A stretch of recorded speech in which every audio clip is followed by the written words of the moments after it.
Hello everyone, welcome to Varian. इस video में हम लोग पढ़ेंगे order of reaction and molecularity of reaction के बीच का डिफरेंस। अक्सर बच्चे इन दोनों में डिफरेंशिएशन बहुत अच्छे से नहीं कर पाते और कई बार अपने एग्जाम्स के क्वेश्चन में सही मिस्टेक कर देते हैं।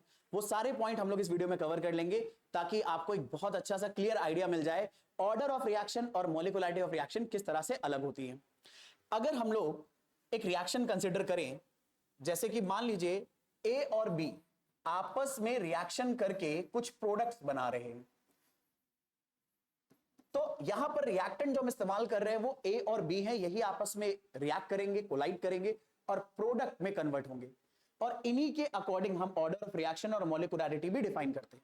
सबसे पहला डिफरेंस ऑर्डर और मॉलिक्युलरिटी में यह है कि ऑर्डर दरअसल में एक एक्सपेरिमेंटल क्वांटिटी होता है, यानी इस रिएक्शन का जो भी ऑर्डर है वो एक्सपेरिमेंट के डेटा से हम निकालेंगे। एक्सपेरिमेंट के डेटा से हम ये फाइंड आउट करते हैं जो इस रिएक्शन का रेट है वो ए के कॉन्सेंट्रेशन के अकॉर्डिंग कैसे चेंज हो रहा है और बी के कॉन्सेंट्रेशन के अकॉर्डिंग कैसे चेंज हो रहा है। मान लेते हैं अगर वो रेट कुछ इस तरह से आया, ये एक्सपेरिमेंट का डेटा हमें ये बता रहा है कि जो रेट का फॉर्मूला आएगा वो कुछ इस तरह से आ रहा है कि वो ए की पावर 2 और बी की पावर 1 के कॉन्सेंट्रेशन के अकॉर्डिंग डिपेंड कर रहा है। तो यहां पर जो ऑर्डर आएगा वो 2 + 1 3 आने वाला है और ये ऑर्डर हम लोग एक्सपेरिमेंट की हेल्प से निकालते हैं, थ्योरेटिकल आइडिया की हेल्प से नहीं निकालते। तो सबसे पहला डिफरेंस तो ऑर्डर में यही है और मॉलिक्युलरिटी में यही है कि ऑर्डर एक एक्सपेरिमेंटल क्वांटिटी है, एक्सपेरिमेंटल डेटा से हम इसे निकालेंगे। लेकिन मॉलिक्युलरिटी के बारे में अगर बात करी जाए तो मॉलिक्युलरिटी बड़े आराम से कैलकुलेट करी जा सकती है by simply adding the molecules of the slowest step.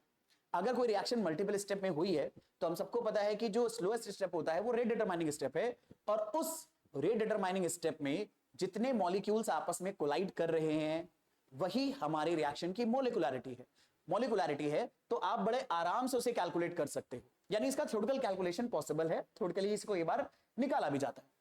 दूसरी बात अगर करी जाए तो ऑर्डर ऑफ रिएक्शन के बारे में बात करी जाए, क्योंकि एक्सपेरिमेंट के अकॉर्डिंग निकालते हैं तो इसका डेटा कभी कभी फ्रैक्शनल भी आ सकता है और ऑर्डर 0 भी आ सकता है रिएक्शन का। पर मॉलिक्युलरिटी 0 नहीं आएगी, कभी भी फ्रैक्शनल नहीं आएगी, क्योंकि मॉलिक्युलरिटी ये बताती है कि कितने मॉलिक्यूल्स आपस में कोलाइड करके रिएक्शन को प्रोसीड कर रहे हैं। तो फ्रैक्शन ऑफ मॉलिक्यूल्स तो कभी कोलाइड नहीं करेंगे, हमेशा वो इंटीजर में ही करेंगे और 0 मॉलिक्यूल्स भी कभी कोलाइड करके कोई प्रोडक्ट नहीं बनाएंगे। तीसरा point, it is applicable to elementary reaction as well as complex reaction. Elementary reaction का मतलब ऐसी रिएक्शन जो एक ही स्टेप में हो जाती है, तो ऑर्डर ऑफ रिएक्शन एक सिंगल स्टेप वाली रिएक्शन के लिए भी निकाल सकते हो और ऐसी रिएक्शंस जो मल्टीपल स्टेप में होती है, जिनकी मैकेनिज्म में मल्टीपल स्टेप है, उनका भी ऑर्डर ऑफ रिएक्शन निकाला जा सकता है। लेकिन यहीं पर डिफरेंस आ जाता है मॉलिक्युलरिटी में। एक्चुअल में मॉलिक्युलरिटी हमें बहुत सही रिजल्ट देती है, मतलब बहुत सही रिजल्ट देती है एलिमेंट्री रिएक्शन पर। अगर आप एलिमेंट्री रिएक्शंस की मॉलिक्युलरिटी निकालते हो तो वो बड़े आराम से निकल आती है। कॉम्प्लेक्स रिएक्शंस की मॉलिक्युलरिटी को फाइंड आउट करना और उसे मीनिंगफुल बनाना उतना हमारे लिए सिग्निफिकेंट नहीं होता है। लास्ट बात अगर करी जाए, कॉम्प्लेक्स रिएक्शन के लिए जो ऑर्डर है वो स्लोएस्ट स्टेप के अकॉर्डिंग निकाला जाता है।